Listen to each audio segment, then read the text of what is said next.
Yan mga kaibigan. Ayan, okay na siya. Pero kanina, mas mahirap panda rin. Tapos ganyan, para siyang palyado. So, ang gagawin ko lang nito, patinuin lang yung under niya kung kaya natin. Tingnan natin kung anong magagawa natin. Check ko muna sa timing. Tapos nakita ko na rin dito, walang higop yung ginamit nilang hose. Kasi yung isa, ayan, walang hose, wala nakakabit. Carburetor niya bago naman. Check din natin kung ano magagawa natin dyan.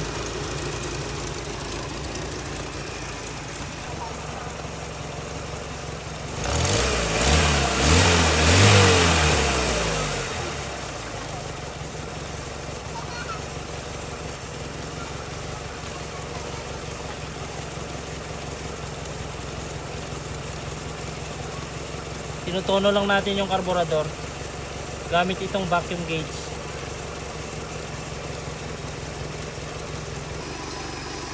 Ayan, umukay lang yung under niya. Tinuno ko na lang sa carburetor at saka distributor. Tiniming natin, wala siyang manifold vacuum, so lagay ko na lang 10 degrees before top dead center dito sa timing light natin.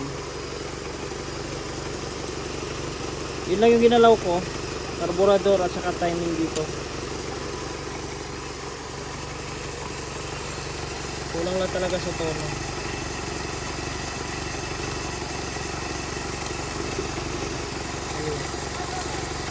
Ayun yung timing mark niya, tapat yan sa timing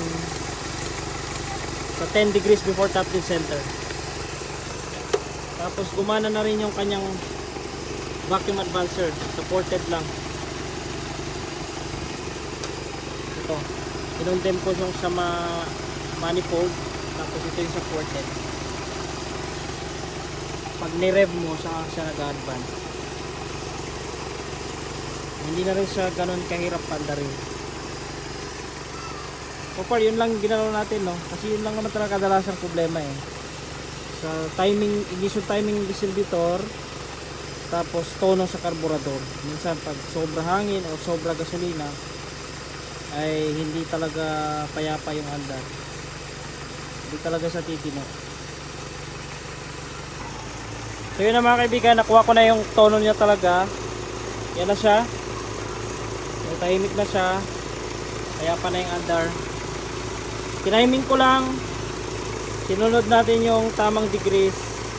Tapos sa carburetor tinono. Tapos kinorek din yung linya ng vacuum. Ganun lang naman. Tatlo lang kadalasan ginagawa ko dyan. Pero yan, mahirap gawin yan kapag wala kang gauge.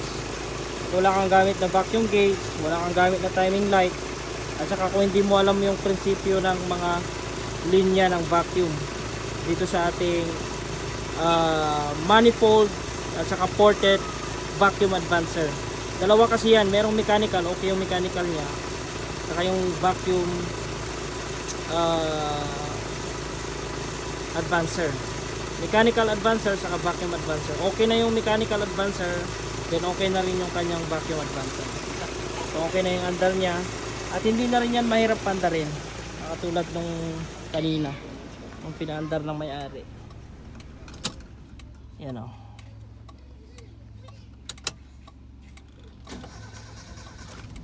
Yan,